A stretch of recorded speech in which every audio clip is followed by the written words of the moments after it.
જાપાનના ડેલિગેટ્સ સાથે આ બેઠકનું જે દોર છે તે ચાલી રહ્યું છે, દ્વિપક્ષીય બેઠક હાલ ચાલી રહી છે।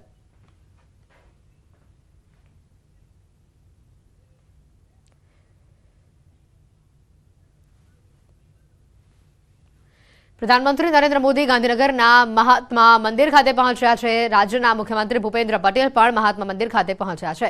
प्रधानमंत्री नरेन्द्र मोदी वैश्विक नेताओं साथे हाल बैठक योजी रह्या छे। प्रधानमंत्री ग्लोबल ट्रेड शोનું उद्घाटन पण आज करवाना छे। आ उपरांत सांजे 5:30 कलाके पीएम मोदी यूएईना प्रेसिडेंट साथे रोड शो पण करशे। वाइब्रન્ટ गुजरात ग्लोबल समिटने लईने अमदावाद અને ગાંધીનગરમાં ધમધમાટ ચાલી રહ્યું છે। तारीख 10 થી 12 જાન્યુઆરી સુધી ગાંધીનગરના મહાત્મા મંદિરમાં વાઇબ્રન્ટ ગુજરાત સમિટ યોજાશે। Gateway to the future theme ઉપર આ વખતે સમિટ યોજાવાની છે।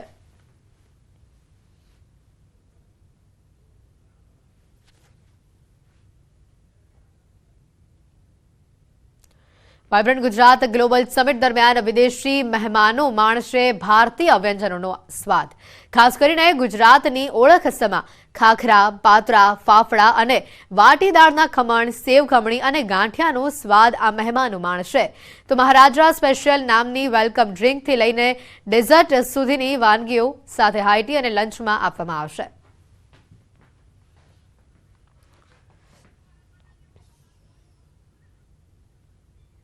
बात करें समाचारों तो जिम में जता लोको माटे अहींया चेतवणी रूप किस्सो सामे आव्यो छे। अमदावाद में जिम करता करता एक युवक अचानक ज ढળી પડ્યો। शहरना पॉश विस्तार में आ घटना बनी है। युवक ने जिम करता अचानक चक्कर आवी जता ते बेहोश थई गयो। जिमना स्टाफे तात्कालिक युवकनी मदद करी हती, जो कि हाल युवकनी तबियत स्थिर होवानुं सामे आव्युं छे। आ घटनामां कोई जानहानि थई नथी। तो आ घटना दृश्यों सामे आव्या छे। अमदावादना पॉश विस्तारना जिमनी आ जे घटना छे, जोई शकाय छे के युवक जिम करी रह्यो छे, अचानक ज ते ढળી પડે छे। आ तमाम जिम करता लोको माटे चेतवणी रूप किस्सो सामे आव्यो छे। हाल राहतनी वात ए छे के युवकनी तबियत हाल स्थिर छे। आ घटनामां कोईपण प्रकारना जानहानिना समाचार नथी, परंतु हाँ, ચોક્કસથી तमाम जिम करता लोको माटे आ चेतवणी रूप किस्सो सामे आव्यो छे। अमदावादथी आ जे दृश्यो सामे आव्या छे, शहरना पॉश विस्तारना जिमना आ दृश्यो है कि ज्यां एक युवक जिम करी रह्यो छे, पोतानी एक्सरसाइज करी रह्यो छे अने अचानक ज ते ढળી પડે છે। વધુ વિગત મેળવીશું। સંવાદદાતા નવીન ફોન લાઈન ઉપર જોડાઈ ચૂક્યા છે। નવીન, આજે ઘટના સામે આવી છે। હાલ તો આ જે યુવક છે તેની તબિયત સ્થિર હોવાનું સામે આવ્યું છે, પરંતુ આ ઘટના કેમ બની તેને લઈને કોઈ વિગત સામે આવી? बिल्कुल ये अत्यारे कोई स्पष्ट कारण खबर नहीं पड़ी, परंतु जे रीते आ सीसीटीवी सामे आव्या छे, 4 तारीखना सीसीटीवी छे अने अमदावादना पॉश विस्तार एवा वस्त्रापुरना एक हाई प्रोफाइल जिमनो सीसीटीवी छे। जो के जे जिमना जे लोको हता तात्कालिक त्यां पहोंची गया अने तेनी जे सारवार हती ते शरू करी, कारण के जे युवक छे 22 થી 23 वर्षनो होવાનું सामे આવી રહ્યું છે અને તે अचानक ज जे मतलब के बेहोश થઈ गयो, તેને ચક્કર આવ્યું અને ક્યાંક ને ક્યાંક આ પ્રકારના વિડિયો અનેક વાર સામે આવી ચૂક્યા છે। જે રીતે અટેકના બનાવ બની રહ્યા છે, પરંતુ સારી વસ્તુ એ છે કે આ જે યુવક છે તેને માત્ર ચક્કર આવ્યો હતો, જેના કારણે તે બેહોશ થયો છે। પરંતુ આ એક ચેતવણીરૂપ કિસ્સો છે।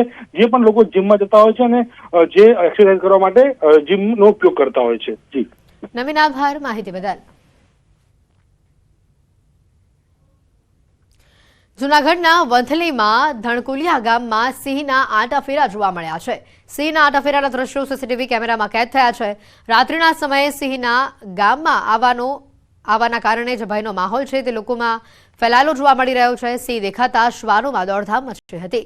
તાજેતરમાં જ ધણકુલિયા ગામમાં સિંહે પાલતુ પશુનું મારણ કર્યાનો પણ બનાવ બની ચૂક્યો છે। ગામમાં અવારનવાર સિંહ અને દીપડાના આંટાફેરાથી સ્થાનિકોમાં ફફડાટ ફેલાયો છે। સ્થાનિકો દીપડાને પકડવા વન વિભાગ પાસે માંગ કરી રહ્યા છે।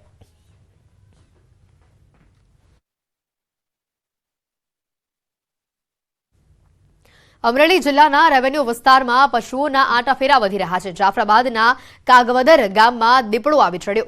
સિંહ અને દીપડાઓ શિકારની શોધમાં છાશવારે આ ગ્રામ્ય વિસ્તારોમાં ઘૂસી જાય છે। માનવ વસાહત તરફ દીપડાઓની અવરજવર વધતા સ્થાનિકોમાં ભય જોવા મળી રહ્યો છે। દીપડો ગામમાં દાખલ થતો હોય તેવા લાઈવ દ્રશ્યો પણ મોબાઈલમાં કેદ થયા છે।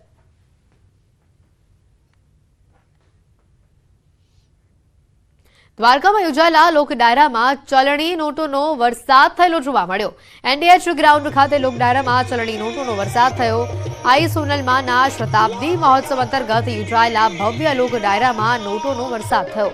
લોક ડાયરામાં કીર્તિદાન ગઢવી, ભીખુદાન ગઢવી જેવા કલાકારોએ લોક ડાયરામાં રંગત જમાવી। લોક ડાયરામાં કીર્તિદાન ગઢવી તેમજ અન્ય ગાયક કલાકારો પર નોટોનો વરસાદ થયો।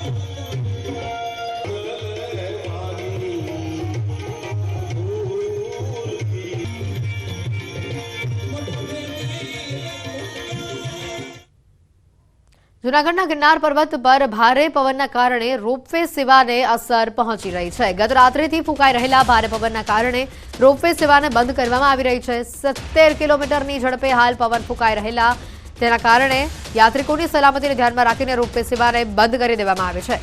પવનની ગતિ ધીમી પડતા રોપવે સેવાને ફરી શરૂ કરવામાં આવશે।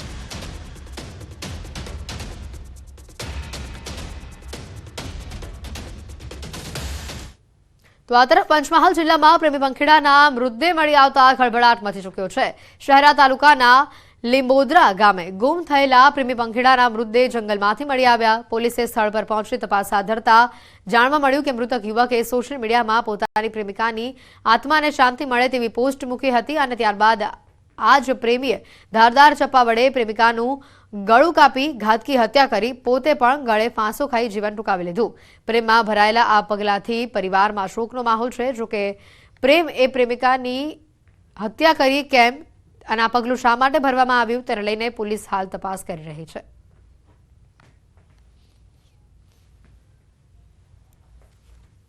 બંનેની લાશ મળેલી છે, જેમાં વિજય છે એને ફાંસો ખાધેલો છે અને એને આ છોકરી શીતલનું મર્ડર કરેલું છે। બંનેની લાશ આજુબાજુમાં હતી।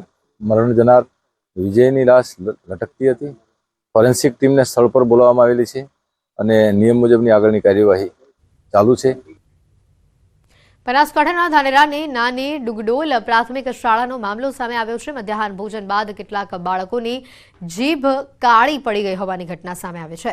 બપોરના સમયે ભોજન આરોગ્યા બાદ બાળકોમાં આ અસર જોવા મળી હતી। અંદાજે 50 જેટલા બાળકોએ ખીચડી ખાધા બાદ તેઓની જીભ કાળી પડી ગઈ હોવાનું જાણવા મળ્યું હતું।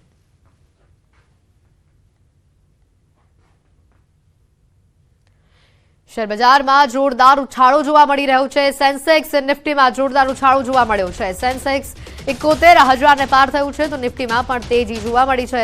સેન્સેક્સમાં 550 પોઈન્ટનો ઉછાળો જોવા મળ્યો છે તો નિફ્ટીમાં 167 પોઈન્ટનો ઉછાળો સામે આવ્યો છે। શેર બજારમાં જોરદાર ઉછાળો જોવા મળી રહ્યો છે। રોકાણકારોમાં તેને લઈને ઘણો ઉત્સાહ પણ જોવા મળી રહ્યો છે। નિફ્ટીમાં 167 પોઈન્ટનો ઉછાળો સામે આવેલો જોવા મળી રહ્યો છે। શેર બજારમાં જોરદાર ઉછાળાથી રોકાણકારોમાં ખુશીનો માહોલ જોવા મળી રહ્યો છે। સાબરકાંઠાના હિંમતનગરમાં કારચોરો બેફામ થયા છે। મહેતાપુરામાં ઇકો ગાડીની ચોરીની ઘટના સામે આવી। બ્રાહ્મણીનગરમાં રાત્રિ દરમિયાન પાર્ક કરેલ ગાડીની ચોરી થઈ છે। કાર ચોરીની આ ઘટના સીસીટીવીમાં કેદ થઈ છે। કાર માલિકે B ડિવિઝનમાં ફરિયાદ નોંધાવી છે। ચોરીની ઘટનાને લઈને પોલીસ પેટ્રોલિંગ પર સવાલ ઉભા થઈ રહ્યા છે।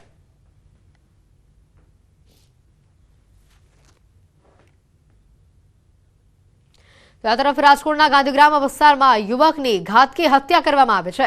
મૃતકના પરિવારે વ્યાજખોરો પર આક્ષેપ કરતા કહ્યું છે કે વ્યાજની ઉઘરાણી મામલે આરોપીઓની મૃતકના પિતા સાથે માથાકૂટ થઈ હતી, જેમાં પિતાને બચાવવા યુવક વચ્ચે પડ્યો હતો। 3 શખ્સો યુવક ઉપર તીક્ષ્ણ હથિયારના ઘા ઝીકી ફરાર થયા હતા। ત્યારબાદ હોસ્પિટલ ખસેડાતા પહેલા જ યુવકનું મોત થયું હતું। હુમલામાં યુવકના માતા પણ ઇજાગ્રસ્ત થયા છે। સમગ્ર મામલે પોલીસે ગુનો નોંધી તપાસ હાથ ધરી છે। મારા પપ્પા પૈસા દેવા ગયા હતા, પૈસા દીધા તોય છતાં એમ કહેતા હતા કે વ્યાજ આપો વ્યાજ આપો। મારા પપ્પાએ કીધું વ્યાજ છે હવે તમારી મૂડી તો અમે તમને પાછી આપી દીધી। મારા પપ્પાને 3-4 ફડાકા મારી દીધા। પછી મારા પપ્પા પૈસા દઈને ઘરે આવતા ગયા। ઘરે આવ્યા અમને બધી વાતચીત કરી તો અમે પાછા પૈસા દેવા ગયા એ ભાઈને। ત્યાં એના છોકરાએ છરી વડે હુમલો કર્યો મારા ભાઈ ઉપર અને મારી નાખ્યો અને મારા મમ્મીને પણ 3-4 ધોકા મારી કમલેશભાઈએ। સમાચારોમાં હાલ રોકાઈશું।